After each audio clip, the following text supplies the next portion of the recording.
Hi అండి, welcome back to my channel. ఇక్కడ వచ్చేసి నిన్న ఈవినింగ్ టైంలో నేను చేసిన జ్యూస్ అండి. ఏంటంటే ఇంకా వాటర్ మిలన్ కట్ చేశాను. పిల్లలు వచ్చిన తర్వాత ఏంటంటే పిల్లలు వచ్చేసరికి తాగుతారు కదా, చేసి ఉంచితే అని చెప్పేసి ఇంకా వచ్చే టైం అవుతుంది అని చెప్పేసి నేను ఇలా కట్ చేశాను అనమాట. ముక్కలు వచ్చేసి ఇంక ఇవి వచ్చేసి ఏంటంటే ఇంకా గింజలు అలానే ఉంచాను.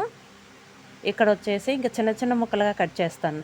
ఇవి వచ్చేసి ఇంకా ఏంటంటే చిన్న ముక్కలుగా కట్ చేస్తే ఇంకా మిక్సీ వేసుకోవచ్చు కదా. కొంచెం చిన్న చిన్న ముక్కలు కట్ చేస్తే గింజలు అవే నలిగిపోతాయండి. ఏంటంటే కొంచెం మనం వడపోస్తాం కదా, గింజలు అవే నలిగిపోతాయి. ఈ పీసెస్ వచ్చి ఇంక మిక్సీ జార్లో వేసి కొంచెం నేను బెల్లం వేస్తానండి. మామూలుగా అయితే షుగర్ వేస్తారు చాలామంది. అంటే కొంచెం బెల్లం అయితే మంచిదని చెప్పేసి, బెల్లం అయితే రక్తం పడుతుందని చెప్పేసి బెల్లం అయితే వేస్తానండి. షుగరు ఇంతకుముందు వీడియోస్లో కూడా చెప్పాను కదా, షుగర్ నేను కొంచెం తగ్గిస్తాను, షుగర్ తక్కువ వాడతానని చెప్పేసి.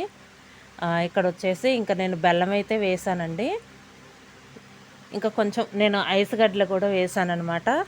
ఫ్రిడ్జ్లో కొంచెం ఏంటంటే చల్లగా ఉంటుంది కదా, చల్లగా ఉంటాయి కొంచెం తాగుతారు కదా అని చెప్పేసి ఇక్కడ వచ్చేసి నేను ఇక్కడ కూడా వేసాననమాట.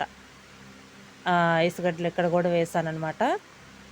కొంచెం లైట్గా నేను వచ్చేసి ఏంటంటే పుదీనా ఎటు ఉంది కదా, ఇంకా అది పెట్టేసాను అనమాట. ఆకులు వచ్చేసి ఇక్కడ వచ్చేసి ఏంటంటే ఇంకా జ్యూస్ కూడా రెడీ అయినాయండి. చూడండి ఎంత కలర్ఫుల్గా ఉందో, ఎంత బాగుందో కదా జ్యూస్ వచ్చేసి, చాలా బాగుంది.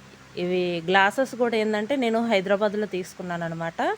ఇక నేను వచ్చేసి ఏంటంటే ఇంకా నేను కొంచెం బెల్లం వేసాను అనమాట. అందులో వచ్చేసి ఇంకేం వాడలేదు, ఇంకా బెల్లం అయితే మంచిదని చెప్పేసి బెల్లం వేసాను. కొంచెం స్వీట్ ఉంటాయి అని చెప్పేసి ఇంకా ఐస్ క్యూబ్స్ కూడా వేసాను.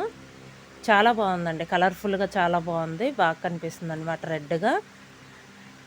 ఇదండి వీడియో. ఈ వీడియో కనుక మీకు నచ్చితే లైక్ చేయండి, షేర్ చేయండి. Thank you.